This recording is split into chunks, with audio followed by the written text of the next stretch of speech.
Hello, my Teaserking family. Happy Sunday. Coming to you from it's a rainy, cloudy day, but it doesn't matter. We're doing football. So, first, I want to bring up an article I'm reading on gold. This is from India. Gold price drops after 4-week rally. Is it a buying opportunity? Well, when you read why it's dropping, spot gold price's immediate support placed at 1730 per ounce levels. Believe that this is all the bullshit we talk about with the commodities and the price fixing and everything else. Gold prices look to witness some more downswing, but are likely to find initial support at 5140 rupees, which are Indian, 10 grams ounce. Following rebound in dollar index and U.S. Fed officials remaining committed to raising interest rates, gold price really took a pause in the week gone by, ending the 4 weeks. MCX gold rate finished at 51,000 rupees. Now it's in grams, so we kind of get lost there. Price ended 1747 per ounce. According to commodity market experts, now I'm the only expert we know, except for the two guys I listen to in England, his immediate support is 1730. Anytime you hear this is bullshit. Okay. This is all sugar-coated, painted to get you. It's the magic act. Look over here. Look, here's the 3 of diamonds over here. 2 of diamonds. It's bullshit. It's not reality. It's not market. They said that the strong dollar. Now the dollar is not strong. It's strong versus the yen and the euro because they're so weak. It doesn't mean they're strong because it's interest rate hikes, which is what they try to tell you. So the strong is expected to put pressure on gold, and the precious yellow metal may come close to its immediate support. However, they maintain the overall outlook for gold prices always is positive. Speaking on the reasons that led to the slide, some bullshit commodity research, da da da da da. They try to make it like it's official, like somebody actually knows what he's talking about. The gold really paused and prices gave way to selling pressure. Who the fuck's selling gold right now while facing resistance around the psychological? 1800s not a psychological in the real world, only in the pretend COMEX world. It was majorly strength in the dollar index. A key headwind for the president. The dollar index retreated 3% since testing the lows, leading to the corrective wave in gold prices. The greenback picked up steam as market participants focused on the minutes of the Fed, remain committed to raising interest rates until they're convinced that inflation has come down substantially. The CPI grew 8.5% in July compared to 9.1%. So happy it's only 8.5%. Besides, several Fed officials have talked up the need for further supersized rate hikes to combat runaway inflation. After the release of upbeat macroeconomic data, which helps strengthen towards 1-month highs at the close. Well, we're young on gold. In terms of other key data, inflation in the UK accelerated to 10%, which will make gold in the UK go up. This is the highest reading in 40 years. With inflation likely to rise further, you get due to the energy crisis. No, it's due to printing money. It has raised concerns that central banks are likely to stick to their tightening path, further weighing on non-interest-bearing gold. Now, I will translate and teach. So, why are they telling us this? Because they don't want us to own gold, because that's evil. When you're trying to control people with fake money, which is what they're trying to do, and then it'll go to zero, and then we'll need the government. The government's only purpose is to be needed.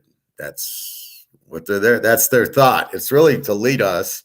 The only functions, which I've talked about in a couple of videos back in, I want to say March and April, when I was teaching the economics classes on here. You need a good army. You need a military to defend. That's it. You need sound laws and sound business practices, sound judges and sound money. That's what the government's supposed to be for. They should be never having inflation because that's their job to protect you. There should be laws, not this bullshit of people doing that. And then there should be, obviously, the military is only a defensive military. Don't come in and steal our money and corrupt our judges. Well, all that's being done. The government's not doing their job. They now think it's, let's print money and then let's raise interest rates to calm it down. Well, it doesn't work like that. Inflation's about 20%. It's not prices, it's printing the money. The war has nothing to do with it. If there's a shortage of things, that's the market saying there's a shortage, we need to charge more. That's not inflation. All of a sudden, there's only 5 yellow shirts. Yeah, the price would go up, but it's not inflation. It's 6 people want yellow shirts, and they've only made 5 of them. Demand outpaces supply. Price goes up. Not inflation. Wage inflation. People want to make more money. That's not inflation. That's between the employer and the employee. Anyway, so you have that, and then you have all this bullshit. First of all, the price is not market, as we've explained many times. That's why I explain it. Because when you see an article like that, well, the dollar's stronger and their Fed's raising interest rate. Well, first of all, that's at 2.5% inflation. Even if we use their terms as 9%, but really we know it's about, let's say 15 to 20. Let's call it 15%. Again, inflation is printing the money. They're printing trillions of dollars. Here, we'll give the Ukraine $800 billion for the war. Well, okay, where did that money come from? You just printed $800 billion, and then all the other stuff that they're doing. So that's not going to stop gold. Gold serves 2 purposes, the asset and the money, and they're still making the U.S. dollar worthless, and they're making the yen and the euro and British. You look at Britain now, 10%. Well, what's that about? That's inflation, means they're printing, and the euro's printing, and the yen's printing, and China's printing, and China's in trouble. Russia has leased back their money by gold, so they're not, they can't print. They can only print so much, but they've got it, right? If I back it by gold, I'm okay. So that's what you have. And when you read an article like that, first of all, the price of 17 whatever is not real. The price of gold at market is much, much higher. That's my contention based on baseball cards, based on everything else in the world. It can be price fixed to a point, but why is gold not going through the roof? Because of COMEX and the price fixing. So we know that that's not a real answer. And the fact that the dollar's stronger or they're going to raise interest rates, they can't. All right, maybe they'll go to 3. And then they'll say, you know what? Look, inflation's coming down. It's only 8%. It's a phony number anyway. That's the way government does it. They scam everybody. So when you see articles like that, it's bullshit. Don't believe it. That's the problem, right? You look at COMEX, which is a fake price. Gold's not going anywhere. I don't want to buy it. Well, okay, why are all the banks, central banks buying it? Russia, China buying it, India buying it. Why are all these people buying it if there's no value and it just looks pretty? Well, I could buy something else that looks pretty. I don't need to buy gold for looks. So we all know that gold is heavily in demand. As I said, I went to my coin shop yesterday. He had no gold eagles. He had the kangaroo I showed you. He had 2 kangaroos and 1 leaf $50, which came in from somebody selling because they needed the money. And that's what happens. If you buy too much gold too quickly and don't leave enough cash out, you might get in trouble paying your bills. So you need to make sure that you have, as you're getting your paychecks, okay, I'll buy a little. That's what I do. I buy a little as I get my checks, but my paychecks pay all my bills. And that's what I do. I don't overextend, and I keep a little bit of a kitty. But yes, theoretically, I want everything in gold, but I got to make sure I can make my normal food and gas and rent type of utility type of bills. So that's really what I'm trying to do. And that's what I recommend, is to buy assets, which is gold and silver, which is real money. And then obviously baseball cards or any other jewelry or a painting. But I notice paintings are hard. You can't really, the difference is I can go to the coin store and buy a gold coin, $1,850. And then I can go back to that coin store and it's all gold, and I can sell it back to him. It's not a problem. He'll gladly take it. Obviously, that's where the kangaroos come from, or the maple leafs, or the cougarans, when he can't get eagles in. So people come in and sell him the gold. You can see there's huge demand, which is what price going up will be. Buy a safe, keep it safe, figure out where to put it. And that's what you do. So the problem with paintings, like I have a Mona Lisa Peter Max print. I paid $2,000 for it. It's supposed to be worth 10, but I can't sell it. The problem is when I go to an art gallery to sell it, they won't buy it back from me, which tells me there's no demand for the piece, because they would surely buy it to sell it, right? But what Peter Max does, he keeps making these Mona Lisas, or no, they're Statue of Liberties. My apologies. So they're Statue of Liberties. So he keeps making Statue of Liberties, so people can buy his new ones. They don't need the old ones. So it's unlike baseball cards, where you want the Derek Jeter rookie over a later card or a Brady rookie. So that's what you have. And that's really what the difference is. So painting, you got to be careful. The artist is still going to paint. However, gold's gold. Nobody cares. It's gold. It's not, oh, there's too much of an eagle or a maple leaf or whatever. It's gold or it's silver, and that's what it is. So it's not like the market's flooded with them. There's much more demand because people realize the need for them. So I want you to understand that. That's the critical point. So let's go into some, well, we haven't done baseball in a while. Let's go into some baseball.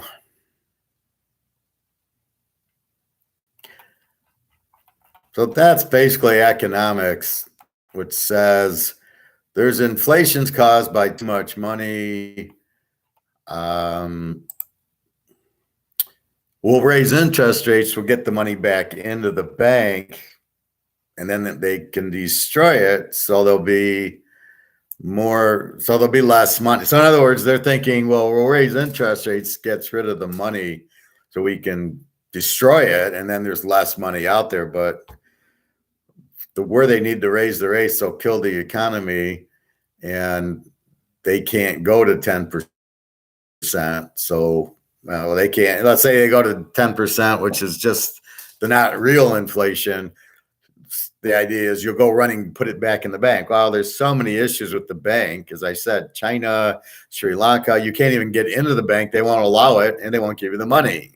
And now they're saying, well, it's not really your money. It's our money. Maybe we'll give it back to you. There's a lot of shit going on. So the incentive is not to put your money back in the bank. All the raising interest rates does is make costs go up. Your credit card goes up. This is what they're doing in the UK.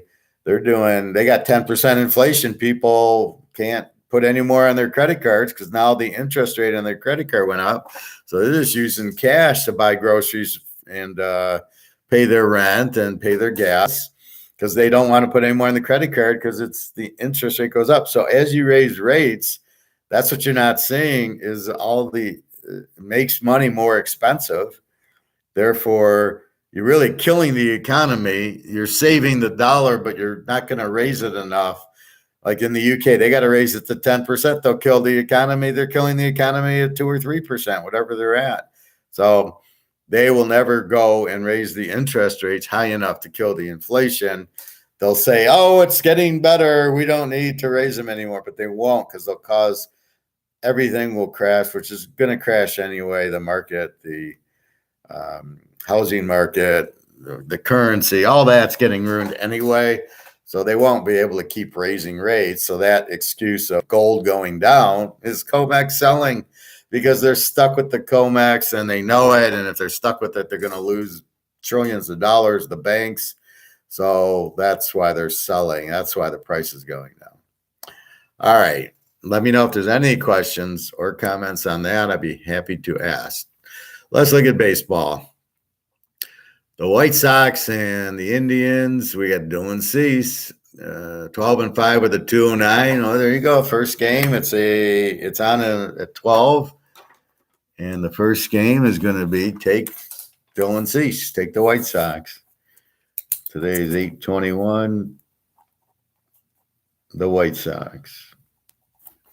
Game 2. Now these are about 1:30 to 2 o'clock. So we'll repeat them as we get close to it.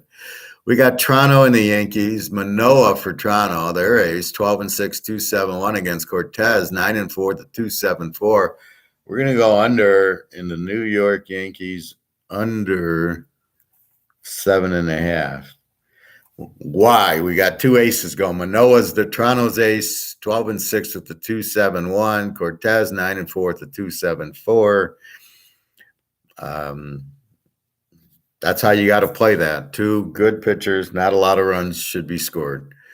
Houston and Atlanta over under 8.5. Jose Urquidy, 11-4 at the 369 against Charlie Morton.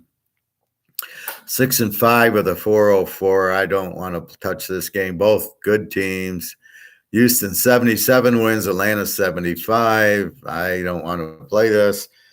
Houston maybe a little edge. The pitch is 11-4 versus Morton at 6-5. I'll give a small edge to Houston, but I'm not going to touch it. The JETS, Jets against the Eagles. Well, this would be an NFC East game if it was the Giants, but let's see, over under 9.5. Jose Buto, no record, no ERA, must be making a start because of an injury against Kyle Gibson, 8-5 with a 4.30. I can't touch that. Possibly an over, but the over under is 9.5, and I'm going to leave that alone. Cincinnati and Pittsburgh. We got Mike Minor for the Reds, 1-10 with the 6.31 against Zach Thomas, 3-9 with the 5.51. I'm going over in this game. Pitt over 8.5. Now, when I hear on these programs on the radio and I'm driving about picking games, they're so stupid. Well, Pittsburgh doesn't have a good, they don't hit a lot. They don't hit a lot against good pitching. When you face Mike Minor, who's 1-10 with a 6.31, believe me, the minor leaguers would hit this guy. This guy should be in the minor league. He's not a major leaguer, so we're going to think there'll be run. Half's a small. They're looking at average and runs by team instead of the pitcher. So you got to vary it by the pitcher. So we're going Pitt over 8.5. California and the Lions. Over under 6.5. Holy shit. Shoda Otani, 10-7 with the 2.69 ERA against Edward Rodriguez, who is, I guess, a good pitcher. 1-3 with the 4.38. Supposed to have been Detroit's ace, got hurt, had marital problems. Now he's making his first start all year or in a while.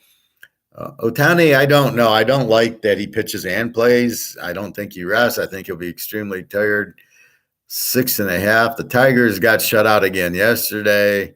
So you got to, how do you go under 6.5, though? I can't. It's too low. I do think it'll be a low-scoring game, but 6.5. It's like an over under in football 35. I can't play under that. So what I think will be a low scoring game. I can't touch 6. I don't like the line of 6.5. KC and Tampa Bay. We got Greinke for KC, 4-8 with the 4.13 against Ryan Yarborough, 1-7 with the 4.75. 7.5 here. I would go over. Let's take T-Bay over 7.5. Texas and Minnesota over under 8.5. We have Ariara for Texas, 0-1 with the 4.76, and Joe Ryan 9-5 with a 3.92. Probably an O. Again, you got 2 weak pitchers, but this is the problem. I don't know Ariara. He's 0-1 with the 4.76. Could be a good pitcher. Who knows about the matchup? Looks over 8.5, but this is where you get in trouble. These Joe Ryans who are 9-5 with a 3.92. All of a sudden, he shuts them out. So I'm going to avoid that. Milwaukee and the Cubbies. It's a Green Bay against the Bears. So it's an NFC Central game. Brandon Woodruff for Milwaukee, 9-3 with the 3.53 against Justin Steele, 4-7 with the 3.43. Again, what are you going to do with this game? Woodruff a better record, 9-3. Steele 4-7 with a better ERA. So they both are good pitchers. Over under a 7. The only way you can play this game's over. But again, I don't know with these 3-5 pitchers. It's hard to do anything with them. So anyway, the 49ers and the Rockies. Over under 11. Jacob Junis for the 49ers, 4-3 with the 3.53 against Kyle Freeland, 7-8 with the 4.82. This is one of those that probably go over, but it's how do you play 11? I mean, for Colorado, I don't know. I would say go over in the game. The 49ers, Colorado, even though it's 11, it doesn't seem like it's prohibitive in Colorado. And 2 kind of weak pitchers. Seattle against Oakland, the Raiders. We got over under 6.5. Castillo for Seattle, 5-4, 2.73 against J.P. Sears, 4-0 with a 1.95 for the Raiders. Oakland doesn't hit. Seattle, again, you got an over under a 6.5. This should be an under game. J.P. Sears, 4-0 with a 1. So let's say he's here. So let's go under in the game. Very small. Seattle under 6.5, which I hate the number. I mean, you're basically looking at it's got to be 4-2 or less, and then you got the Tiger game yesterday. Sandoval for whoever the hell they're playing, California, actually pitched a complete game. I was shocked, but he didn't pitch 100 pitches, so they couldn't pull him, and he shut him out with 1 hit. So there you go. It does happen. A pitcher pitching 9 innings without a no-hitter going. You need more of that in the league. The league has no idea what they're doing. The managers, GMs are just horrible. The Miami Dolphins and the LA Rams over under 7.5. Sandy Alcantara, their ace, 11-5 with a 1.92 against Ryan Peepoff for the Dodgers, 1-0 at the 4.26. In LA, Alcantara we had last time. We lost. So it's hard. He's 11-5, but his ERA is so good. But when he wants to be, Peepaw at 1-0 with a 4.26. So Alcantara. So we're going to take Miami, but that's it. I don't trust them, but it's a hard play. The Dodgers are very good at home. All right. The Redskins and the Chargers, a nice interconference game, 8.5 over under.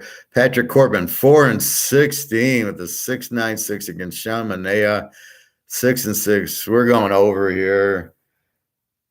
Let's go Chargers over 8.5 with these pitchers. What a bunch of pigs. What is Patrick Corbin at 4-16 with the 6.96 ERA doing in the league. This is the problem. There's only a few really strong, quality, professional pitchers, and these teams want to go to 13 pitchers a team and have 10 guys in the bullpens because they each pitch a half an inning and get one out, and then that's it. Ooh, and I can't use them for 5 days.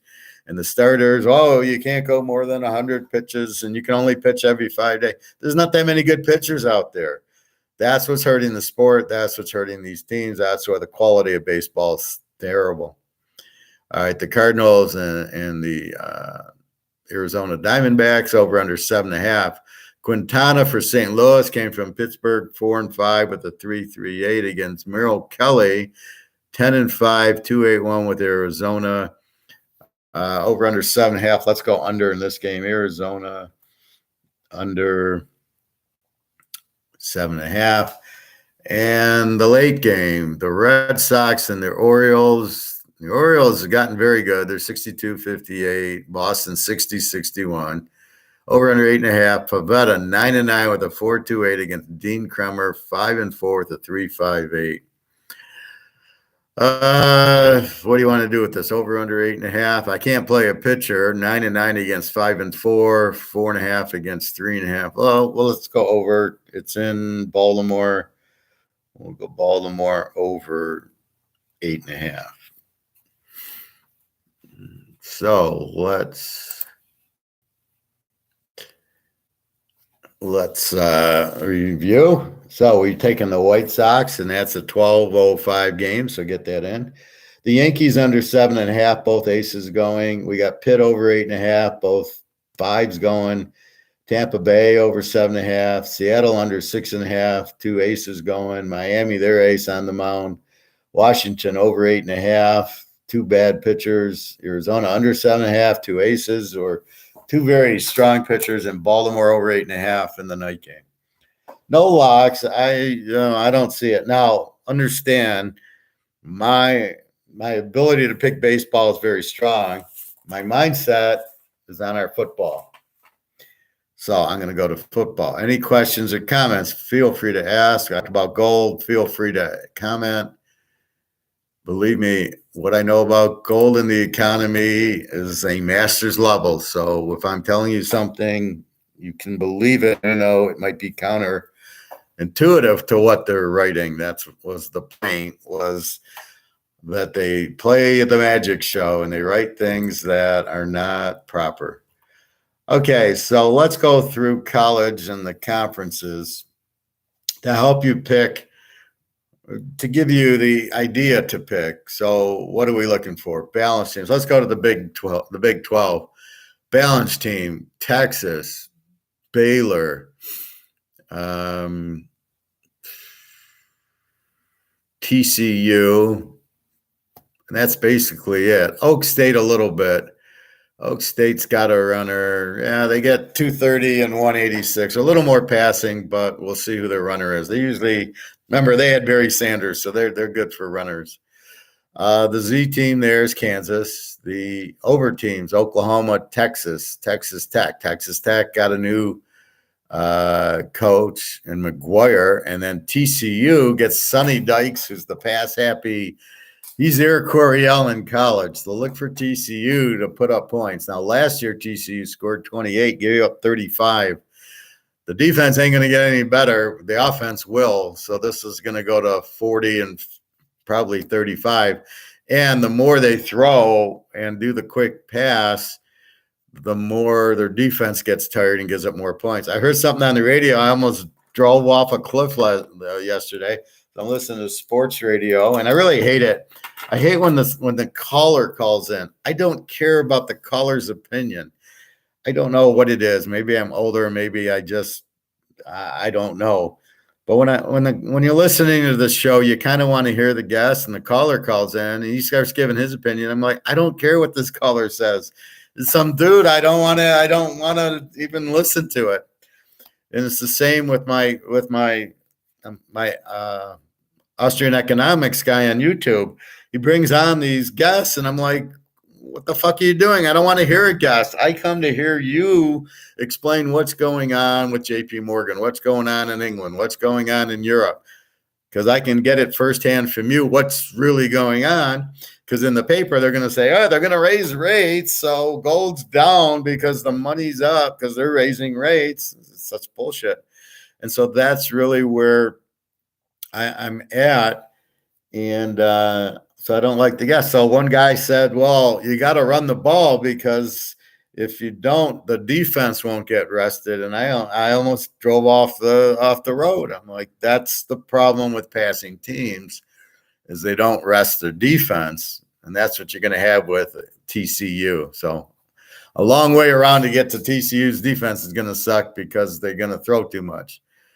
But anyway, so you got plenty of new coaches. So again, Venerables is at Oklahoma, the Clemson defensive coordinator. What the hell is going to happen? See, we know what's going to happen with TCU. They got Dykes. They're going to throw the ball. That's what he does. Venerables never been a coach. We don't even know if he can coach. I don't know. I'll give Oklahoma 2 years with this guy, but I bet he has big trouble. He lost his quarterback. Probably the offensive coordinator was the coach. Lincoln Riley is at USC, so he doesn't have an offensive coordinator or a quarterback. The quarterback came from UCF. So what's this guy doing? And then he's going to bring in the Clemson defense with the Oklahoma team. And that means, are they going to pass? Because if they pass a lot, they're not going to have a good defense. So we'll see what happens, but I don't think Oklahoma is going to hit 39 a game. And they're 32 or 3 in their opening game. I wouldn't touch Oklahoma. I like the other, USC I gave you against Rice, where USC is going to score a ton, but Oklahoma with this coach, without a quarterback, I don't see it. Texas, new quarterback. Baylor, new quarterback, but he's better. He beat out the other guy. That's why Bohannon left. Look for Iowa State, very strong defensive team. Again, now who's the weak team? Kansas only gets 324 yards. So do you bet them over? Do you ever bet Kansas over? Now they give up 42. So if Texas is playing Kansas, do I bet it over? Or do I just take Texas to kill them? Now, one thing, the last few weeks, Kansas started scoring. Jalen Daniels is the quarterback. He's now back. Is this guy going to light it up? Have they found their rising, their Van Dyke? This we don't know. So we got to watch Kansas the first 2 or 3 weeks to see, now they got an offense with this shitty defense. Now they're an over and they're not a Z. A Z's a weak offensive team. If they score 40 and give up 40, they're not a Z anymore because now they got an offense. Now they are an over team. That'll be the first thing I'm looking at in the box scores. Let's go to Conference USA. Balanced teams. We got UTSA. We've got kind of UAB and kind of North Texas. So I've been wondering about what to do with North Texas. They seem to be, they're not really an over team. They score 27 and give up 27, but they are balanced. 430 yards a game. They pass for 200 and run for 230. So you sit there and you don't know what they are. Are you afraid to bet against them in these easy games or not? I think they have a game, North Texas, with a pretty good team. They've got against SMU in the second week. I don't think they play. Yeah, they play UTEP in the first week. So UTEP scores 25, gives up 25, and they only get 392 yards. So do I go over in a UTEP North Texas game, over under a 55? North Texas favored by 1.5 at UTEP. Should they be? We'll see what kind of offense, but they definitely bring a little more offense than UTEP, but UTEP can pass. They just don't run as well. North Texas is more balanced, but week 2, North Texas plays SMU. We know SMU is explosive and scores a lot in a good passing attack, which should tire their own defense out. So I do think North Texas, looking at what I'm seeing, that game should be an over, and the over-under, the over-under is 68, and now I understand why. So North Texas. So when you just hear North Texas, you're like, who are they? What is this team? Are they any good? Are they an A team, a Z team? You don't know. That's why I go to this, and I can say North Texas is probably more of an over than an under. Even though they score 27, they give up 27. They do run and pass very good. They're very balanced, which makes them hard to beat. So, and if you notice, the balanced teams are the ones that do very well in the division. UTSA, balanced. UAB, balanced. They win the thing every year. North Texas, balanced. That's about all I see. But the balanced teams, Baylor, Oklahoma State, coincidental, those are the best teams in the league. So, again, that's what we're looking for. Now, Western Kentucky, I don't think they won. See, they don't win the league, but they throw for 434 yards, run for 100. They get 536 yards of freaking offense, and they still give up 30. So, week 2, we got Western Kentucky and Hawaii. Over under is 62. Western Kentucky might get there by themselves, but they got a new quarterback, so we got to see what he's all about. Then Hawaii has a Timmy Chung, who was their quarterback, very good one, is now the coach. Well, what do you think they're going to run? They're going to run this spread offense with no defense. So they will be an over team. But how long is it going to take to learn Timmy Chung's offense for the new quarter? It's a new quarterback. The other one transferred. This is probably more of a recruit, or he knows Timmy Chung or something. So that should be a quick thing. So this could be a very strong over bet in week 9-3. We haven't bet it yet. This is, let's watch Kentucky. Let's watch Hawaii in week 1. If they light it up, they're playing Vanderbilt. If they light it up against Vanderbilt, who's a Z team in the SEC, but still an SEC team. And you can never forget the conference. So they're a pretty, it's a pretty good game for Hawaii at home. The Western Kentucky game is at home. So I like the 62 much more than I like the SMU North Texas 68, just because it's 68.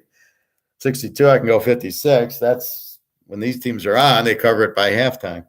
So that's what you're looking at. So that's another thing we're looking at, is could be a very good over bet, but we got to wait and see if Hawaii is ready. And again, even against Vanderbilt, they might not do well, because Vanderbilt's still SEC, but then they should light it up against Western Kentucky. But you need a few games to get used to it. New coaches. Louisiana Tech has Cumbry, who is a very open air raid. They're gonna be an over team and try to do it. Last year, they threw for 263, ran for 122. So you're looking at a throwing team anyway, and now you bring in a coach who's air raid. It never works. I mean, because it doesn't rest your own defense and hard to score from the red zone. But that's what but at least it's easy to get better at it and show the product. But it's not a very effective. The best thing to do is be a running team with a good defense and then balanced. The best thing to do is beat Baylor. Good quarterback, you run, you throw, and you have a really strong defense. That's really what you're looking for. If you come in as a coach, build my defense and run the ball, and then let's throw it a little bit, but don't come in with an air raid. So, again, the other new coach is Florida International, McIntyre. They were pretty bad. They were a Z team. They were rushed. They passed for 265, and they only rushed for 102, and that's probably why they're a Z team. Southern Miss, another Z team. They passed for 146, rushed for 121. They don't even get 300 yards of offense. That's what you're looking for. That's what I want to bet against. If they get down, how are they going to come back? Who does Southern Miss play? They play Liberty. They're only getting 3.5. It's unbelievable. They're at home. Liberty has Hugh Freeze, coach from, I think, Ole Miss. He's an SEC coach, goes to Liberty, makes Willis better than he is. I mean, he's not very good. And then you bring in, they got another good running quarterback. See, the style is have my receivers run deep and then the quarterback run underneath. What a stupid offense that is. Because the linemen and the linebackers are gonna stop it. I mean, the linemen will just you'll have a 3-4, and you'll have instead of 4 linebackers, you'll have 2 more safeties. And when the guy goes to run, the safeties kill him. That's why you watched Oklahoma with the running quarterback. What did they do in the playoffs? Absolutely nothing, because Alabama or Georgia or LSU or Clemson, they weren't going to allow that to happen and easily killed them. Plus, they didn't have a defense. So that's what's happening. So again, and then Rice is the other Z, as we talked about. Score 21, give up 36, terrible quarterback, no running, throws for 212, run for 150, 362. So they get behind UCLA or USC. They get behind USC. What are they going to do? How are they going to come back? But you can't bet them over because they can't score 21 a game. USC should have a field day with it. Let's just go through them all. What the hell? It's a Sunday, right? SEC balanced team. Alabama's not balanced. They throw for 338, but only run for 150. The best offense there is Ole Miss at 492 yards, 275 passing, 218. Georgia gets 443, and they are balanced, 252 to 191. And Tennessee's 257 and 218. Very balanced team. Tennessee's more of an over. They score 40 and give up 30, and then we all know Georgia. Score 38 and give up 10. What an A team. And in comparison, Alabama scores 39 and gives up 20. So look at, this is why they won, right? Alabama scores 39, gives up 20. Georgia scores 39 and gives up 10. There you go. That's all you need to see to pick the championship game last year. Was we bet the defense, and guess what? Georgia's offense is just as potent. That's why Alabama beats like Tennessee. They give up 30 a game. Mississippi State's 29-26. Auburn's 28-21. A&M, that's how A&M beat them. They only give up 15 a game. And then LSU's 26-26, and Vanderbilt 15-35. So Vanderbilt is the black sheep there. New coaches, LSU, Brian Kelly, we know, and Napier to Florida from Louisiana Lafayette. So 2 good coaches. Florida's got a new quarterback, and LSU, I think they're starting an injured quarterback. He got injured. He was really good. He got injured. I look for LSU to be I look for that to go to 35 and down to 20. Again, they gave up, had a lot of injuries last year. You watch Boucher, the wide receiver. What else? So balanced. Kentucky's balanced. Florida's balanced. Missouri 234, 180, but a weak run defense, I noted. So they're balanced offense. Auburn, throw for 240, run for 160, kind of okay. A&M's balanced, but they don't do it. It's 209, 183, but it's only 392. Very strong defense at 15-9. So look for A&M to be in an under a lot. Auburn's kind of an under. They scored 28, give up 21. You've got Georgia, we know, is an under at 10, Alabama at 20, but they score so much. Kentucky's interesting. They get 32 and give up 21. Out of the blue, nobody gives Kentucky credit. Kentucky, first week's only 19 to Miami of Ohio. There you go. So I'm thinking of playing that game. I haven't played them yet, but that's exactly what you want. Arkansas, where did I find Arkansas? They score 30, give up 22. I love Jefferson, the quarterback. They throw for 214 and run for 228. That's how I found Arkansas.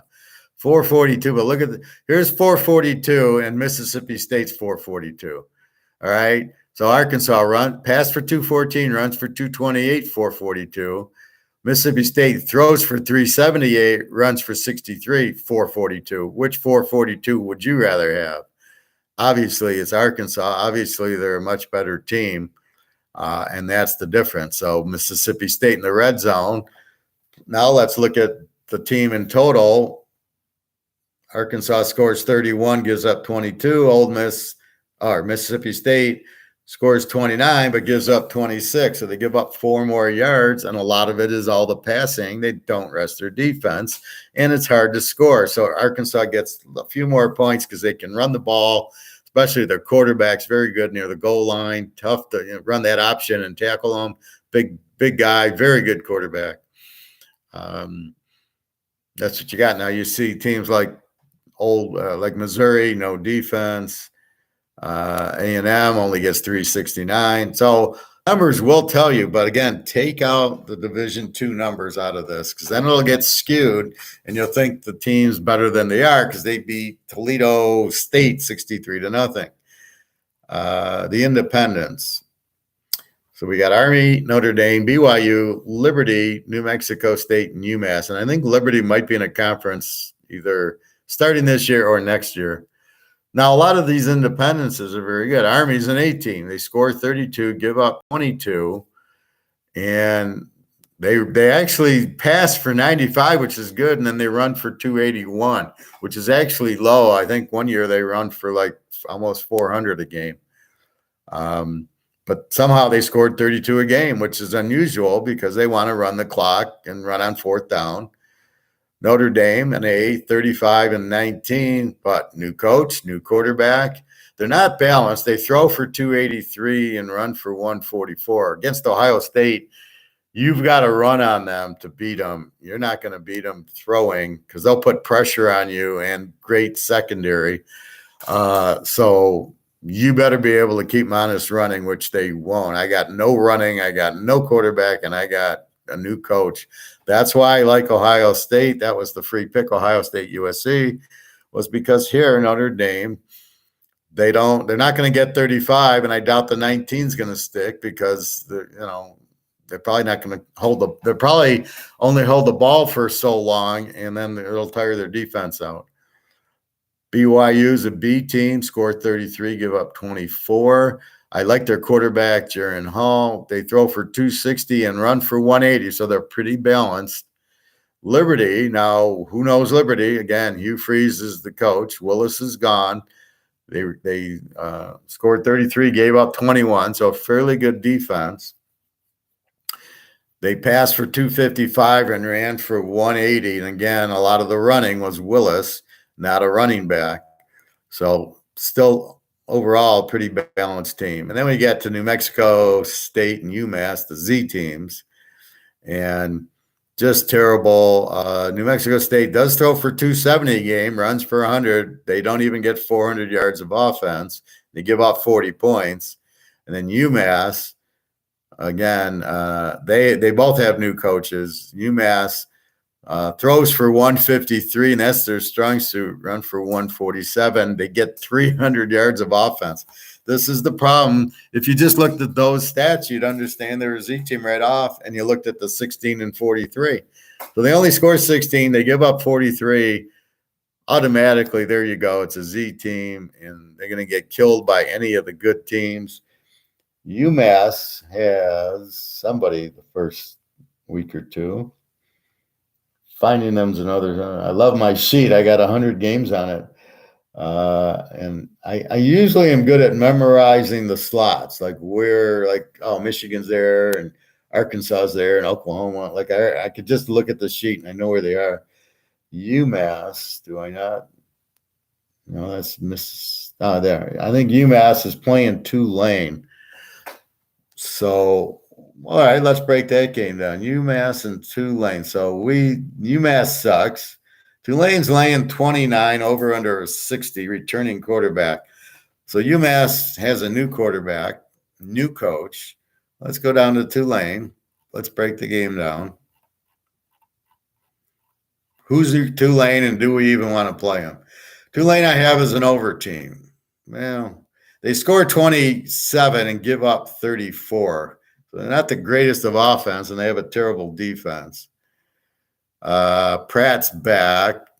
Balanced offense, kind of. They throw for 220, run for 165, only get 387 yards a game. So, in a sense, It's not really a team to lay 30 with. They don't have enough offense, and their defense is so weak. UMass might get 2 touchdowns in the game, but how do I go over? I mean, they don't score enough, and UMass certainly doesn't score.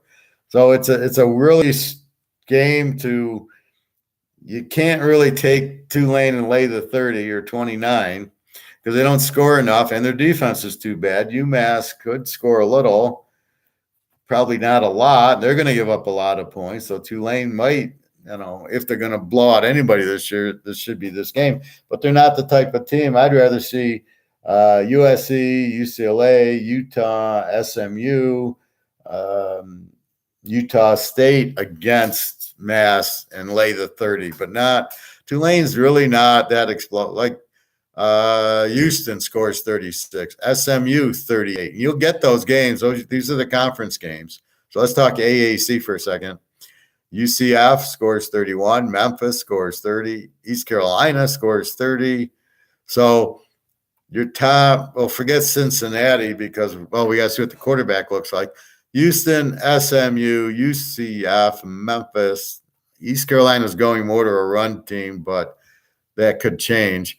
So those teams I would love against UMass. Well, you're not going to get them. Well, because UMass is the independent, but maybe against Tulane with that weak defense, you definitely want to bet a Houston, an SMU, a UCF if they're playing well with the new quarterback, and Memphis, teams that score a lot against Tulane. So if we talk AAC for a minute, Cincinnati, very balanced. SMU throws for 300 and runs for 116. They get 466, so kind of a good balance. UCF's very balanced, 206 passing, 196 running.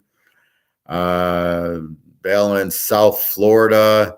No, not South Florida. Tulsa. Tulsa's balanced. They throw for 250, run for 190. So this is really the hidden secrets here. So Connecticut, another Z team, gives up 39, scores 15. They don't even get 300 yards of offense. Or Temple. Temple's just as bad. Again, they only get 300. They don't get 300.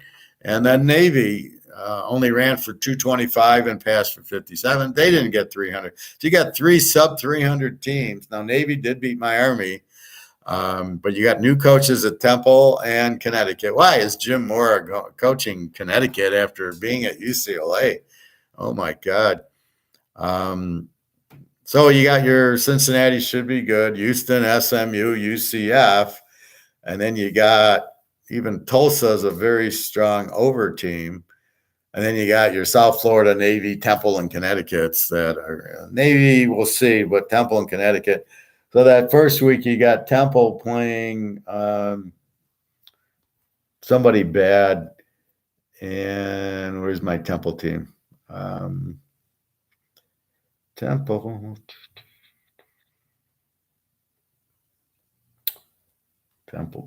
There it is. Temple and Duke. You got 2 Z teams playing. You can't take Temple because they give up 37 and 16, but Duke. So look at this battle. Duke. So you got Z against Z. Duke scores 22 and gives up 40. And Temple scores 16 and gives up 38. New coaches. Duke does get 400 yards a game. They do throw for 238 and run for 180. Their defense sucks, but that could be the difference there. They do have some sort of offense from Connecticut. Temple has 287. They throw for 178, run for. So maybe Duke's a Z in conference, but against Temple, they could beat them. I mean, I don't run out and bet Duke's against Temple, but maybe Duke's at home should take it. So let's do. So we did AAC balanced. That's about it. And then ACC Wake Forest is pass happy, but I heard Hartman's out. We'll see. We'll see what the replacement looks like. They throw 307. Pittsburgh threw for 337 and 500 yards a game last year. Pretty good defense, gives up 23. So they're an A team last year. Coaches there, they get the quarterback Slovis from USC. I look for Pitt to be still very, very strong. I don't think they'll lose much. Slovis probably better than Pickett. And, 500 yards offense, a little more passing, and still a pretty tough defense.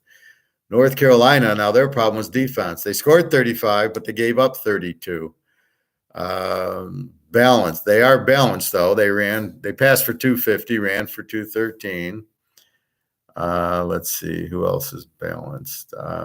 Louisville throws for 230, runs for 213.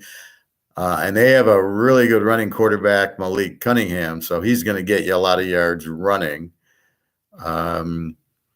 Florida State's pretty balanced. Jordan Travis, the quarterback, another dual threat quarterback, throws for 202, runs for 178. I'd like to see the throwing higher, but this is why I like LSU the first week. And then kind of balances Virginia Tech, but it's weak. Throw for 176 and run for 185. So it's not the same. And like I said, Duke actually is balanced. They throw for 238, run for 180. So again, that's what you have ACC wise. So the A teams, Pitt and North Carolina State. Clemson's an under. So Clemson gets 26 a game, gives up 14. But when you look at Clemson, this Ulecki guy, the quarterback, only gets 191. They run for 168. That's not an A team. Look at Pitt, threw for 337 and ran for 149, or North Carolina threw for 256 and ran for 213 in the same conference. Or you got even Virginia threw for 393, Miami, of course, Van Dyke, 321. So you can see, and then you get Clemson and they throw for 191. And you're like, fuck, you got four guys throwing for 300 yards in the conference, good quarterbacks. And that's why I say what I say. I'm looking at Hartman. I looked at Pitt. I looked at Virginia and Miami. And I go, now, these guys throw for 300 a game. This guy can't throw for 200. That's why I make the comments. He's no good. And he throws a lot of interceptions. That's why I like Clemson under, because they only give up 14. So the best defenses in the conference, 19-7 NC State, 14-8 Clemson, really with Boston College. That's what you got. So you got a lot of overs, a lot of 30-point games. So Wake's 41, Pitt's 41, North Carolina's 35, Virginia 34, but the coach left. I'm not sure if the quarterback's there. Miami, well, we know about Van Dyke, 34, NC State 33, Louisville 31. Now, with most of them, they don't have a defense. The only ones with defense, Pitt 23 and NC State 19. So that's what you're looking for. You're looking for North Carolina scores 35, gives up 32. They're an over team. Don't mess around with them to win a game. Look for them to play Virginia or Miami or Wake and let the game go over. Be careful of NC State. They can score, but their defense is very good. So be leery. If they play Clemson, do not think of an over game. Think Clemson's going to keep the score down, and they can't really throw. So that's what you get out of it. Let me move back up to some of the conferences that I passed on my way down. So the Sun Belt. Coastal Carolina is in the Sun Belt now. They weren't there before. I don't know if they're independent or Conference USA. I love when these guys switch around on me because it screws it up, because what Coastal Carolina did in one division against certain teams, now they got a whole different group. But your best team here was Louisiana Lafayette. Now that coach went to Florida and they get a new coach. So you got, what's Florida going to look like? Well, here, Lou Lafayette had 31 and 18. So that was an 18. That's what you think Florida is going to get, but not right away. And they were very balanced. They passed for 219, ran for 190. So again, that's what you got there. That's what you have. And that's why you probably hired the coach to Florida. So that Louisiana Lafayette now is a question mark. who's this Desmo? Are they going to do it? They got a new quarterback. So you can't play Louisiana Lafayette right away. Georgia Southern, Louisiana Monroe are the Z teams there. Again, they give up over 30. Texas State gives up 30. Arkansas State, 25-38. And then you got your A teams. Well, Lafayette, we talked. App State, 34-22. And Coastal Carolina, 40-21. So those are your teams you want to bet on. And the other ones, the Troy, not Troy, but Texas State, Louisiana Monroe, Georgia Southern, you want to bet against. Troy's more of an under. They score 22, give up 26. They get 300 yards. There's no under 300 offenses here, but there are. You got Coastal Carolina almost 500, App State 440, and Lafayette 413. So each conference has their A's. They have their Z's. The MAC was a mess. Everybody was an over. It was unbelievable. Toledo was kind of a B, 33-21, and Miami of Ohio kind of at 28-23. Those are the best defenses, right? To 21 and 23. And a ton. The Kent State I talked about, 33-36, balanced offense. Throw for 245, run for 249, get 500 yards of offense. Look for them to give Washington all they want. But without the defense, it should be a high-scoring game. But that's what you're looking for. Everybody's over here. They all score.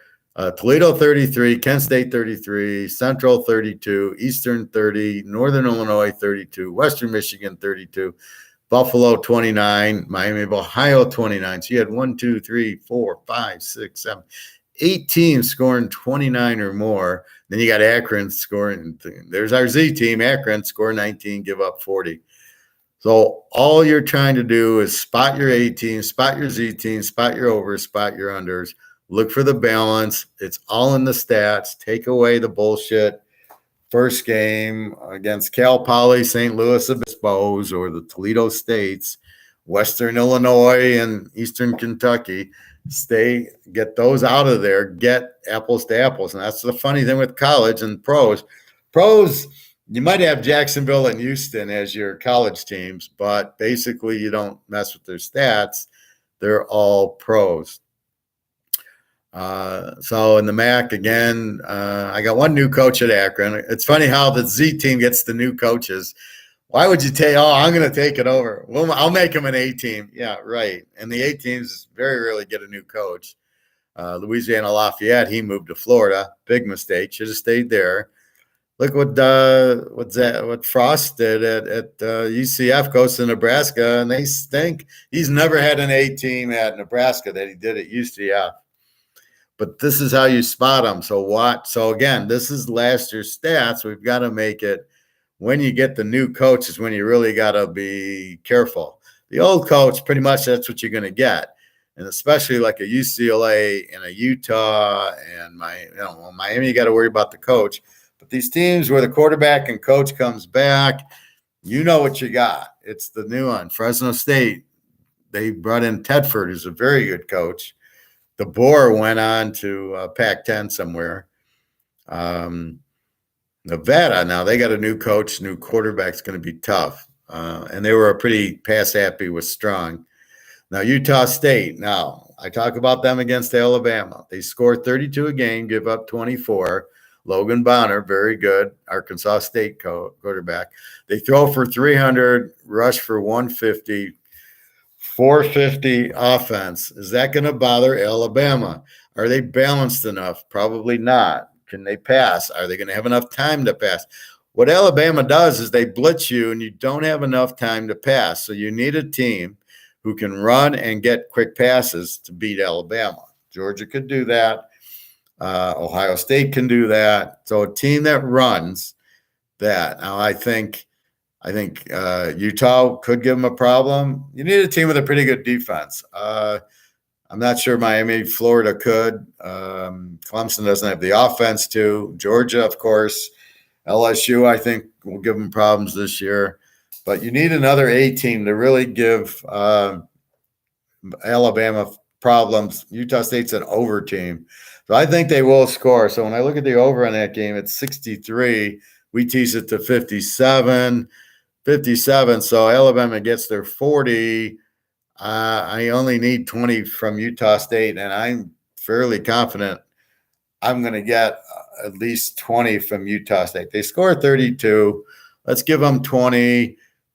Alabama 40, tends to get to 50. They block a punt. They do a pick six. They strip sack the quarterback. They score these touchdowns without their offense. That's why they're such a good over team. So, yeah, I think that game could get over, but I would not, I don't, again, and then 39 points. So you get 45 in Utah State. They just seem to be too good of a team. I mean, they're going to score on Alabama, and they get 32 a game, and they're somewhat balanced, a little more passing, but they're not a bad team. Getting 45 points. Wow, that's just so many points. They're not that bad to do it to. Fresno State, I'd taken a heartbeat. They're the A team there. Nevada, we got to see. Air Force, the A team. New Mexico is the Z. Vegas, the Z. We'll see about San Jose State. Kind of weak, a lot of weak offenses in the Mountain West. Pac-10, we know UCLA, Utah. Now, Utah's the A team then you got Oregon's over, UCLA's over, Oregon State's over, USC's over, Arizona State's pretty much of a B team. They only give up 20. Washington State's kind of 27-24. Cal's an under. Washington, here's Washington's an under. They only score 21 a game, give up 22. DeBoer, that's where the Fresno State coach went. They threw for only 225 and ran for 98. Well, I just gave you the ACC. There was 6-7 teams that threw for 300 yards here at Washington, and it's not a very defensive thing. 225. The best passing was USC at 298. They are extremely balanced. UCLA throws for 226 and runs for 215, and Utah throws for 214 and runs for 217, and Oregon throws for 220 and runs for 200, and then Oregon State's 217 and 212. It's unbelievable. So you don't get the 300-yard passing, but you get the 200-yard running and the 200-yard passing.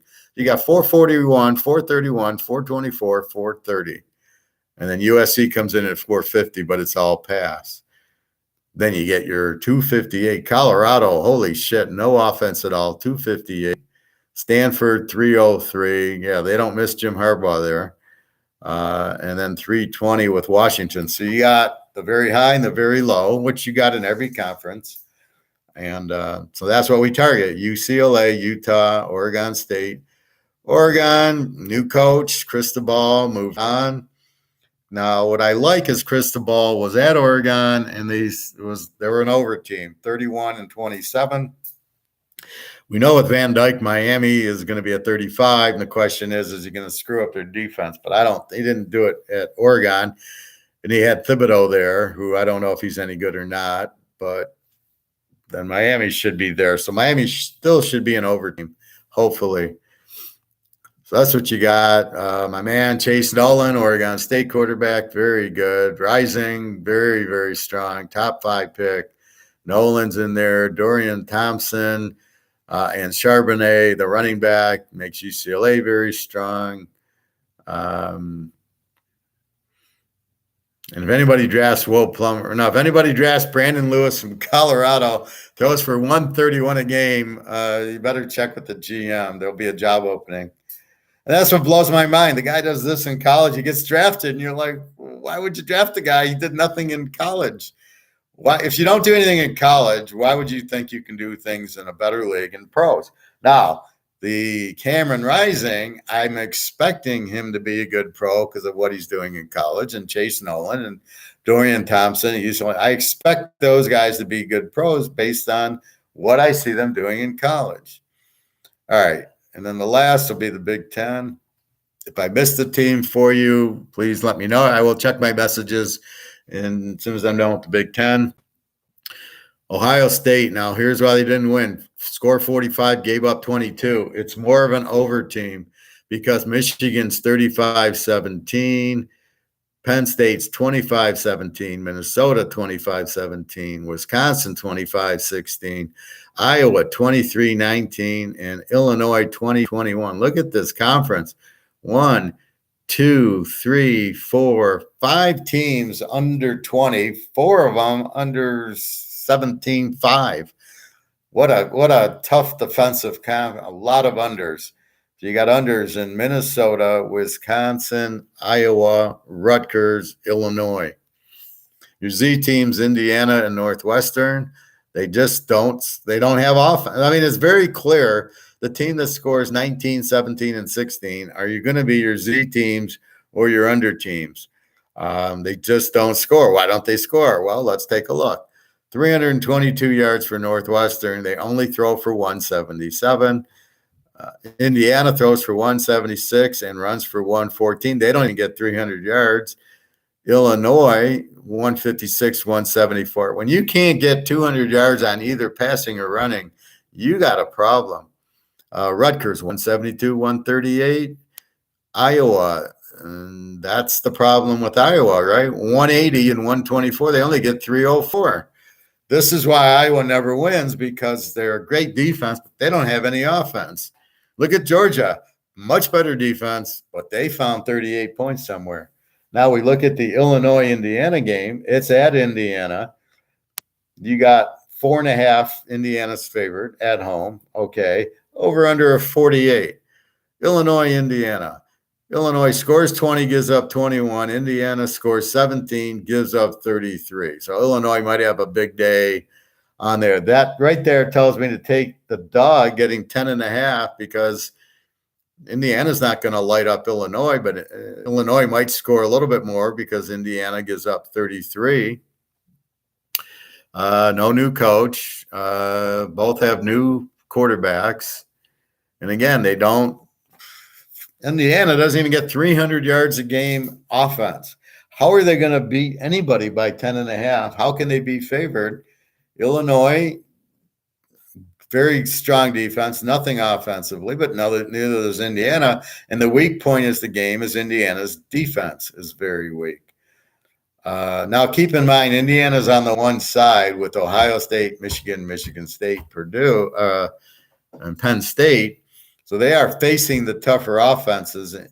Illinois is on the other side with Nebraska, Purdue, Minnesota, Wisconsin, and Iowa. So they have the weaker offenses on their side. So I can see why Illinois only gives up 21 a game, although I'm sure they have a good defense. So again, Ohio State 45-22, 560 yards. It's one of the top. What do we got? Miami. No, we got Virginia at 500 yards. We got Pitt at 487. That was it. Michigan 440, balanced, very balanced. Michigan State 430 with Walker, very balanced. 448. Nebraska, Purdue 440. So it just goes through with the numbers. It gets you all that's what you're using the info for. Andrew Lockbud, I gave you there's no lock today. I didn't give you a lock in baseball. I'll go through the baseball one more time because we do have an early game. The White Sox, the Yankees under 7.5, Pitt over 8.5, Tampa Bay over 7.5, Seattle under 6.5, Miami, Washington over 8.5, Arizona under 7.5, and Baltimore's the night game at 8.5. No locks. Nothing interested me that much in baseball. Football lock you'll have to pay for. There is one posted now. Football, college. You got a few games the 27th. I have one teaser play, and then I have 4 teaser plays so far for the next week. So I have 5 teaser plays, 1 lock. I could add more, as I said, if Hawaii does good against Vandy, they play Western Kentucky. I can see taking that game over, but not yet. SMU, North Texas, same thing. North Texas plays Utah. Could be another over, but it's 68. It's a big number.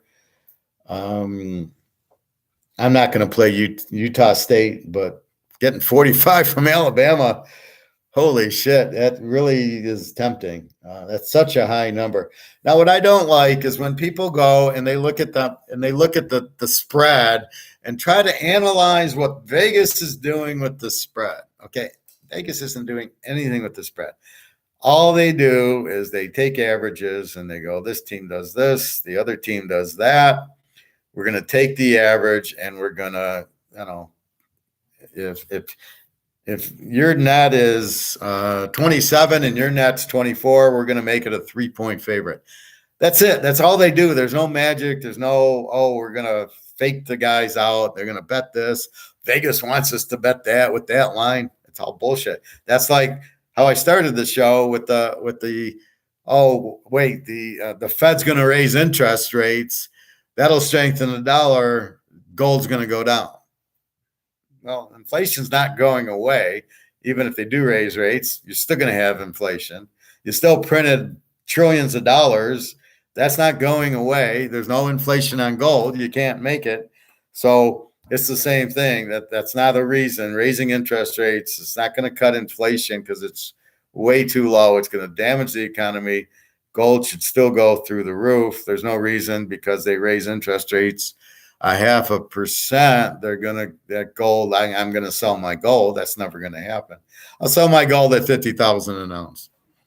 But with that said, that's what they. So what do? They print it, right? The dollar's up, yeah, against two shit currencies. Therefore, let's sell your gold. Who the hell is selling? Nobody sells their gold. But that's what they tell you. So it's the same thing here. The line is the make. It makes. The idea is to make the betting even. You have me because I sit there and tell you what the hell's going on and what the real line. Alabama 39 is not the real line. It's the Alabama fantasy line. It's the COMEX line. I told you, Andrew, the lock in baseball I don't have. I did not lock baseball. I just gave you the games. I'll give them to you again. Obviously, you missed it. White Sox, Yankees under 7.5, Pitt over 8.5. Tampa Bay over 7.5, Seattle under 6.5, Miami, Washington over 8.5, Arizona under 7.5, and Baltimore over 8.5. There's no lock. Football lock, you're gonna have to be a customer in football. I do not give football locks away. Much too valuable. So as I'm talking about the line, there's no way Alabama should be laying 39 to Utah State. Yes, UMass. What the hell would the line be if they played UMass? 65?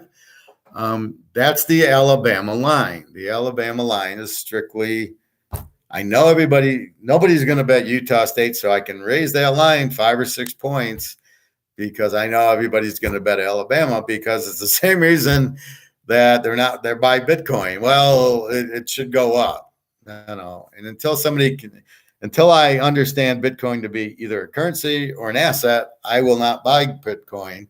It's a pyramid scam. It's really, I was talking to a security guy in the hot tub at the club, and he says, I'm in cybersecurity, and guess what? You know who's buying all the Bitcoin? It's the Russians and the Chinese, all the communist mafia people, so they can stay under the table, and I watch them because I do security, and that's who your Bitcoin people are, crooks. So again, it's not an asset and it's not money. You're not going into the restaurant or Target and buying it. Not going to happen. So again, the line, I make the line that I feel is what the market should bear, is what the real line is. When I look at the Vegas line, when we're off a lot, that's one reason we look at the game and we bet the game, especially in the pros. A lot of trouble there. Most of the lines are pretty close. Tulsa I had -7 to Wyoming. It's -2. Am I going to bet Tulsa over Wyoming? Maybe. I mean, I haven't played it, but that's what I'm saying. They probably should be because they're a really good offense and Wyoming's not. They got a new quarterback, so maybe you can get them the first week. But everything else, like Houston, I had 7 over UTSA, and the line's 6.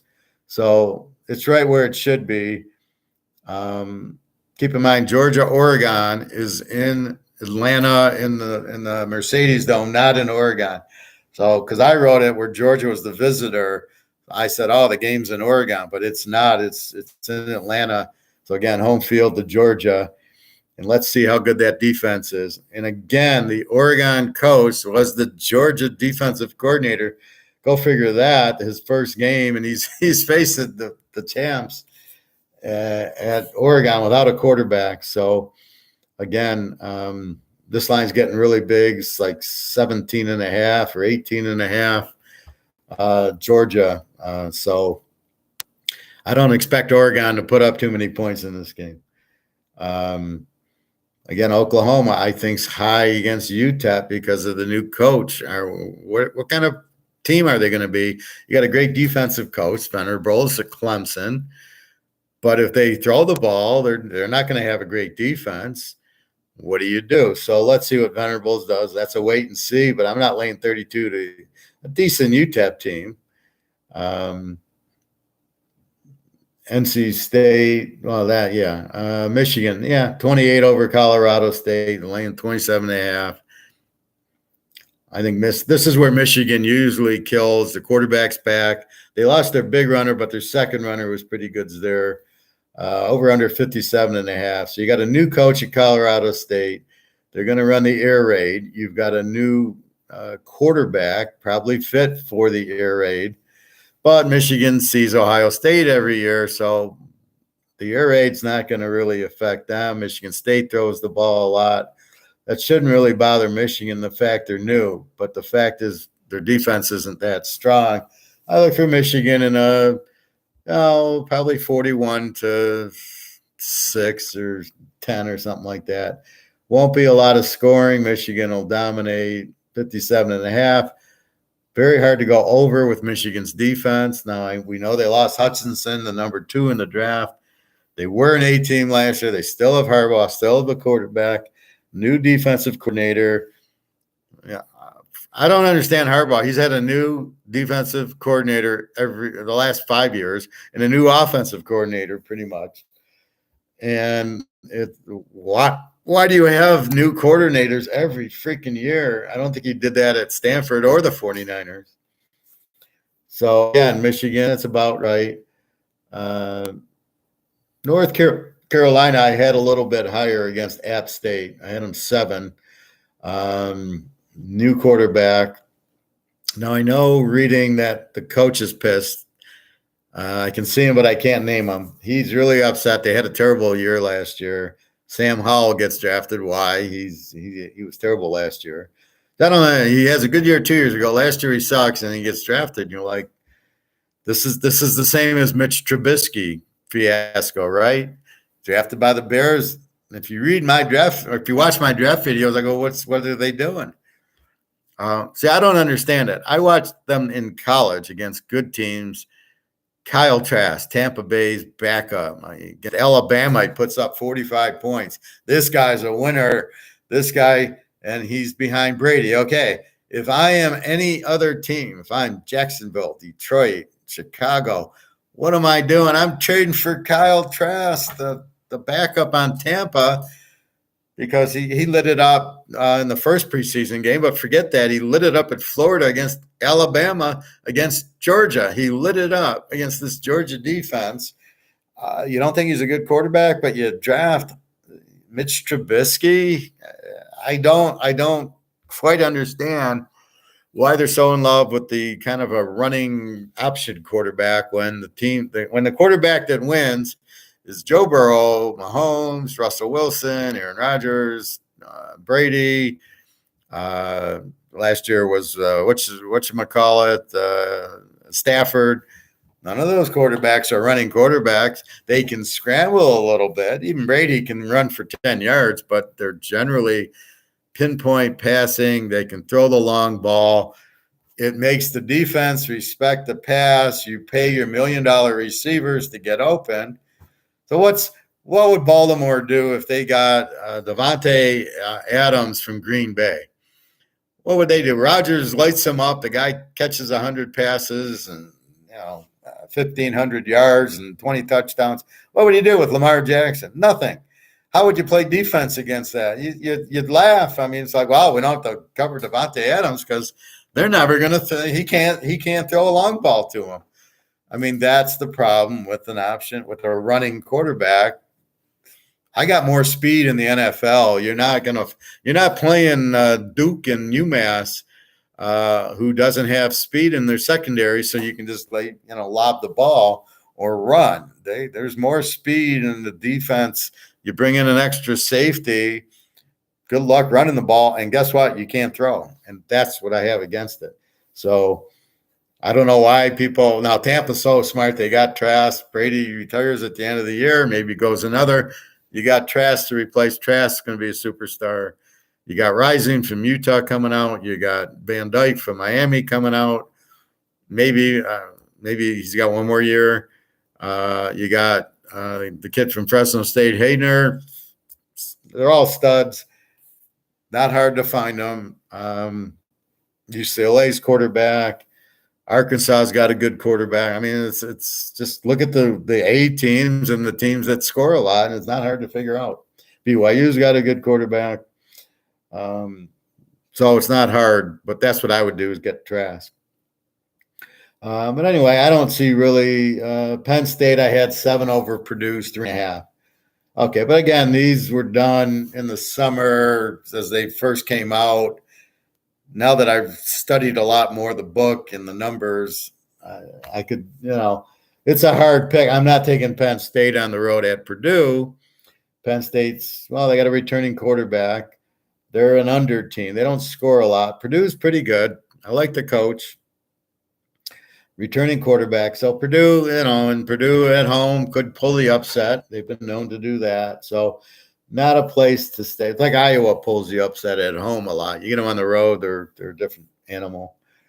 Florida Atlantic should be a good team. First week, they've got, I believe, Charlotte. Charlotte's got a really good quarterback in Reynolds, but they don't have a defense. So I'm expecting a high-scoring game there. Wyoming, Illinois, I'm expecting an under. But now here the under went from 47 down to 44.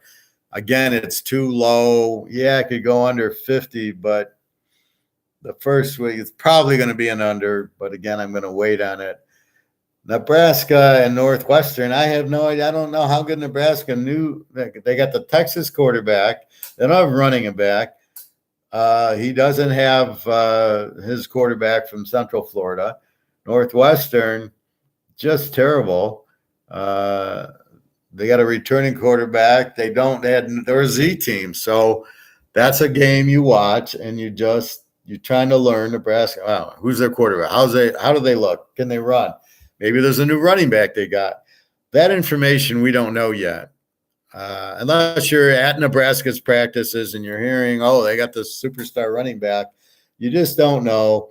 You watch the box score. Now, if they have a big game against Northwestern usually has a good defense. We'll see what happens. But we are looking for balance in college. Again, now week 1 is posted. The lock's posted, 5 picks. So 10 teams are posted. If you want to play a 3 or 4 team teaser to get better odds, absolutely play the top 2. If you like the lock, play it in multiple teasers. I've given you a free game, the Ohio State, keep it under 10 with USC. They'll kill Rice. Rice has no defense, no offense. Those are the 2. That's the 2 free play. Now, that's not the lock. So if you want, take the lock with these 2 or with USC, play a 3-teamer, the lock in USC. Absolutely. You get some odds. Stay away from MGM to answer questions. I don't bet online. I bet with the bookie and I bet with in Vegas with the William Hill Casino. Very good odds. You're looking for good odds. Stay away from the MGM crap. Watch DraftKings. Watch FanDuel. Their odds are terrible. And I don't mean the odds on the spreads as much as I mean the odds, the juice, right? Teasers should be 11 to 10. It's very hard to pick 2 games.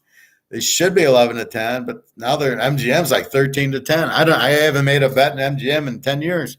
13 to 10 on a 2-team teaser, and you think it's easy to to pick two teams to win? Not a chance. So I don't do MGM at all. People get confused when they see the line's 3 and it's a money line 3. You can tease that up to 9. It doesn't mean you can't tease it. It just means instead of moving it to 3.5 and 4, which is what they should do, for some reason they money line it at 3. They don't want to get burned at 3.5. But if the money's going, follow the market. So if everybody's betting the 3 up to 4, move the line to 4. It's okay because you're losing money by people not wanting to play $1.50 on a 3-point favorite. You got to be kidding me. So don't do that. So that's pretty much it. So again, that's what you look at. Those stats tell you the team. A team that doesn't get 300 yards of offense, I'm not betting them in an over game. I'm not betting them at all. So, excuse me. So keep that in mind. All right. You really want to bet the quarterback. That gets you the points. That keeps your defense fairly much off the field if you got balance. So you're looking for Baylor's, Oregon State's. They throw for 220. They run for 220. It's hard to play defense against them. They're going to score in the red zone, and they're going to keep your defense off the field so they get plenty of rest. The worst thing are these pass-happy teams scoring 4 plays, and guess what? Your defense is back on. That's what SMU has a problem with. They'll score you 40 points, but if they play a good team who can run the ball down their throat like a Cincinnati did last year, they're going to eat up the clock. Then they're going to play you to pass, and you're going to have to score, and you're not going to be able to. So keep that in mind. Looking for balance, looking for defense. That's the key to it, a good quarterback. That's what you want. So as we get going, well, then these teams will start. This is last year's stats, but I don't have anything else to go on. The pros are much trickier. We'll talk about the pros next week. They're much trickier because they're so inconsistent. Everybody's doing this. The coaching's terrible. You had 11 new coaches in the pros. That's ridiculous. The quarterbacks, I named you the good ones. Then you got all these terrible ones. Teams want running quarterbacks. You don't win with that. Jalen Hurts, Tagliavua, they're all Fields. Look at the Trevor Lawrence. These guys are so bad. How do you bet on them? So theoretically, I'm betting Jacksonville under and Miami under and Chicago under. Their quarterbacks are terrible. The problem is they can't read a defense because they didn't learn it at Alabama and Ohio State how to read a defense. Or if nothing else, they counted guys in the box and said, if there's so many in the box, we run or we pass, and he would hand off or he'd pass. But when you got star receivers like Ohio State and Alabama have, the quarterback looks far better than he is. And the defense tends to not have enough talent on defense to stop them all. So, of course, you look better. And that's why I judge Alabama, Ohio State quarterbacks. Alabama against Georgia and LSU and Auburn and the playoff game, and Ohio State against Iowa, Penn State, Michigan, teams with good defense, Wisconsin, and then if they're in the playoffs or not. Now, what did we see in the bowl game? That was one of my 8 locks was Utah and Ohio State over. Was the easiest, I think the easiest bet I ever had in my life. I bet it over.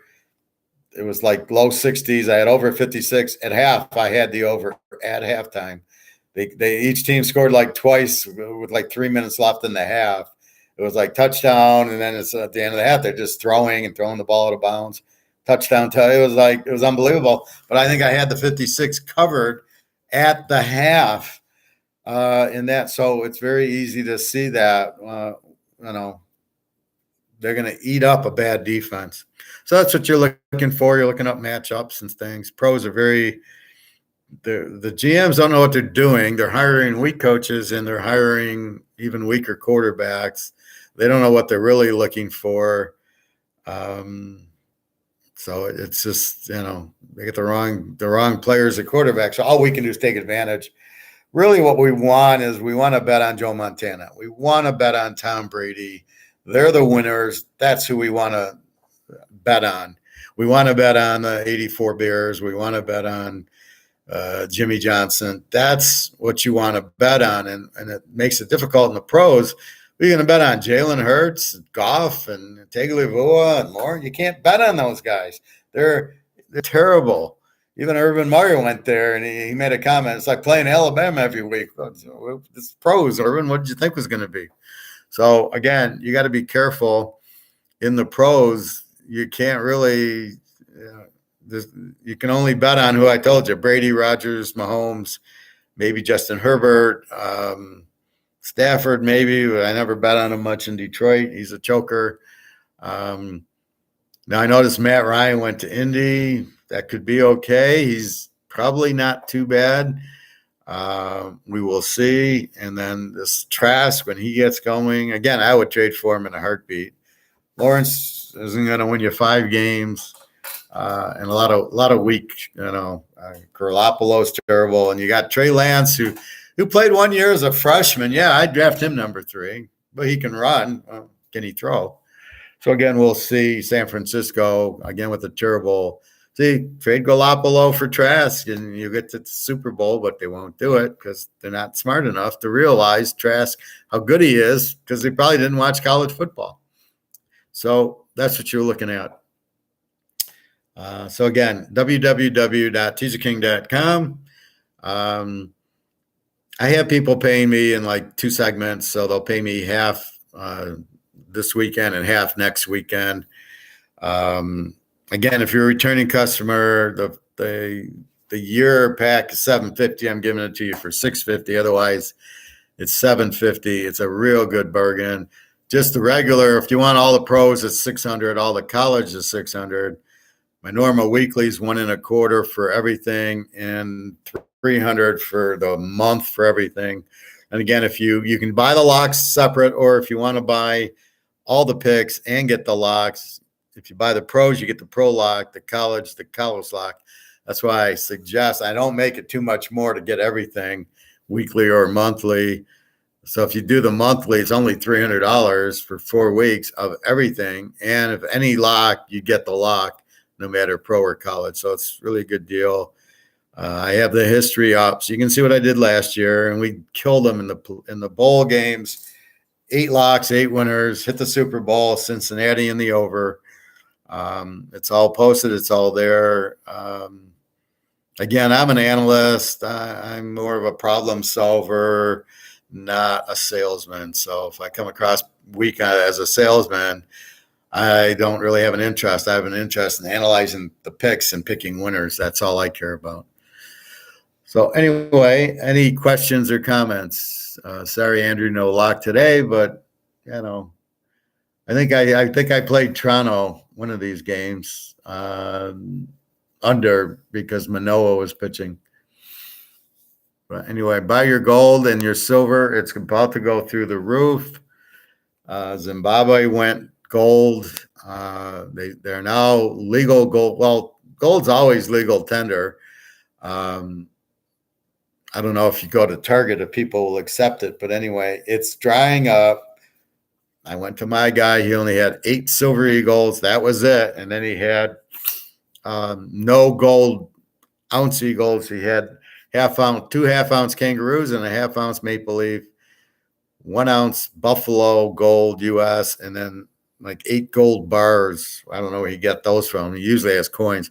It's drying up. The banks are buying a lot. The money, the value is so much higher than what the COMEX shows. The guys went to jail, the COMEX, the JP Morgan guys, for price fixing gold. So you should start seeing it explode up. And then all these countries, England, Europe, Japan, China's in debt, all these countries, Pakistan going broke. Anybody's going to run to gold and silver because they don't want to, nobody wants to hold currency. And I would say go buy euros or Swiss francs, but those have no value either. It's all paper. The value's dropping. It'll go out. It's all supply and demand. So if you think about it, everybody has a demand for Alabama, right? Everybody, oh, I'm going to bet Alabama. I'm going to bet Ohio State. Now I'm going to bet Georgia.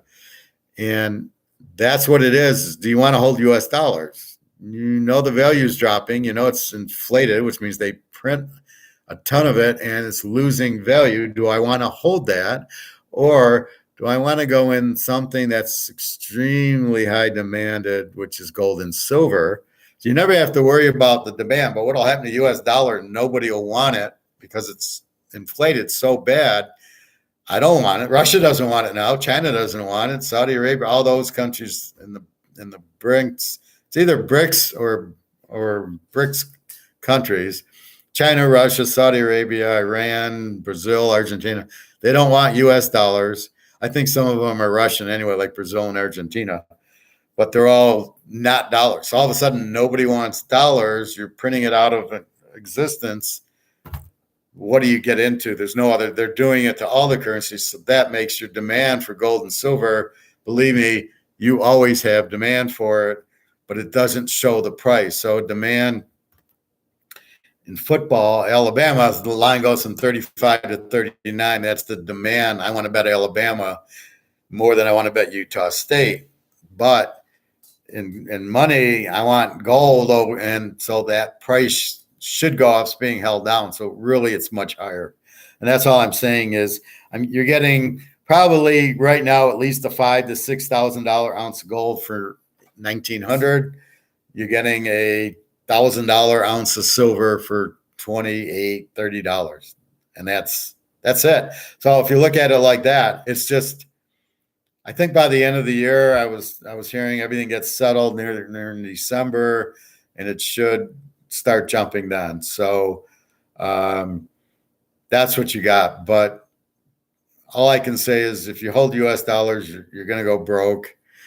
Nobody wants it. You're not going to be able to afford anything. And in the meantime, your gold and silver will go up because as your dollar drops, the gold and silver goes up because it takes more dollars to buy them. Just like gas, food, and everything. Really, the price isn't going up. The value of the dollar is dropping. There's no such thing. Prices are not inflation. They're just high prices. That's what the market dictates. And if the market doesn't want to pay $20 a gallon for gas, it won't.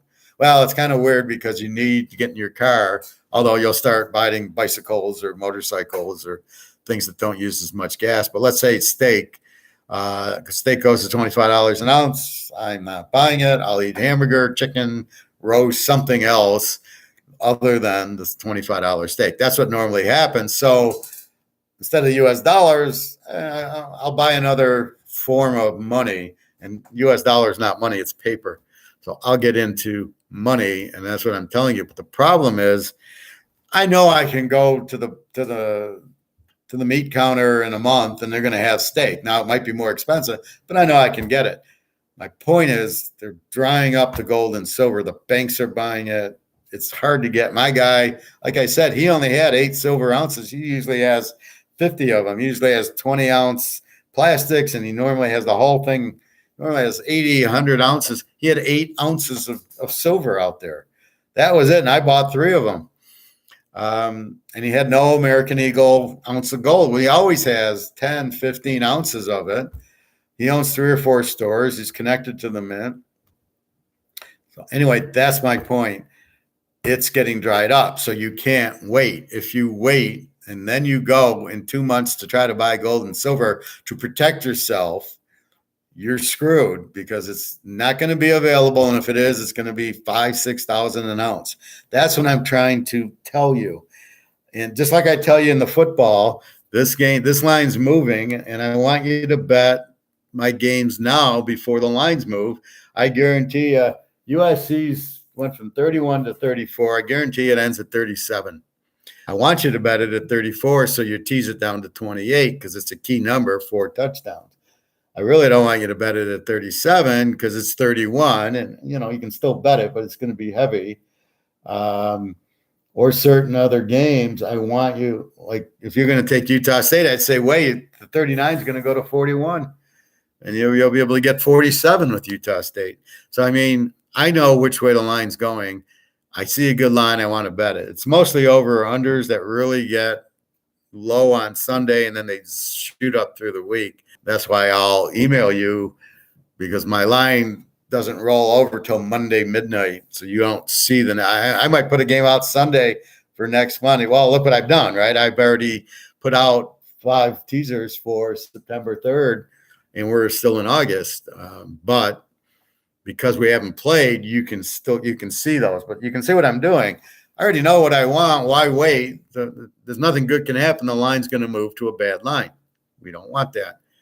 So anyway, get it in. I will email you. So www.teaserking.com. If you want the $650 package, you can pay it like $3.25. Now I have it set up for 600 or 750. I don't really have a 650. So you can either, what one guy did, very smart. He bought a $200 play and $125 play. So a weekly's 200 and the weekly's $125, the monthly's 200. He bought both packages for $3.25, and then next week he'll do it again. You just go on PayPal. You don't need to be an account. You just need a debit or credit card. You don't need to be a member of PayPal. Just go in and then put in your credit card. I never see it. It's never done. And all I see is, Bob bought, this is what he bought. But if you want that package, we can certainly do, pay it in 2 weeks, or, not a problem at all. So anyway, any other questions, comments besides Andrew looking for baseball locks? Take the Maple Leafs, Andrew. So that's about it. Buy your gold and silver before you can. I'm telling you, this is going to be a shitstorm. Just look around. UK 10%, Canada high inflation, Germany, Europe high inflation, Japan high inflation, China broke. Somebody's in charge of it. I think it's the German Klaus guy and George Soros. Germany trying to do that. If you notice, Germany got a military again, which is trouble. They're good at starting wars. You don't want them with the military. And anyway, so that's what's happening. All these countries are going bankrupt. And what are you going to do? They can't pay it back. They're going to go bankrupt. It's only going to lead to everybody going to gold and silver like Zimbabwe did. And you can still get it dirt cheap. And I think that's what they're doing, is keeping the price low so people can load up on it. And then it's going to boom. And the people with the gold and the silver, mostly banks, are going to be very wealthy. And so me and you can be very wealthy if we just take some of our money. I buy as much as I can. Basically, I leave enough for my expenses, and every paycheck, I just got paid half ounce of gold. I bought an ounce of gold and 5 silver last week, a half ounce of gold and 3 silver this week. I won't buy next week until I get paid again. But basically, the silver at $35 an ounce is a joke. So load up on, and don't buy one, buy like, I got 300. So just buy as much as you can afford. And really, you're not spending anything, because you're taking US dollars, which are going to zero, and you're buying gold and silver. You're buying money. That's all you're buying is money with it. So you're not really spending anything.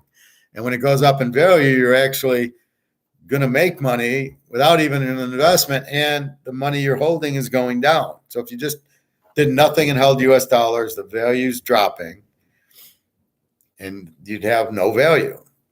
On the other hand, if you buy gold and silver, the value of the money is dropping anyway. The gold and silver is going up anyway. It's a no-brainer, and you're buying money.